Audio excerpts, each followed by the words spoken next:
Hello বন্ধুরা, তোমরা সবাই কেমন আছো? আশা করি তোমরা সবাই ভালো আছো। আমিও ভালো আছি। চলে এলাম আজকে আবার একটা নতুন ভিডিও নিয়ে তোমাদের কাছে।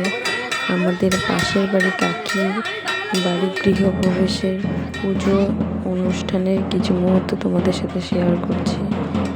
আশা করি তোমাদের সবার ভিডিওটা ভালো লাগবে। ভালো লেগে থাকলে সবাই লাইক, কমেন্ট, শেয়ার করে পাশে থেকো।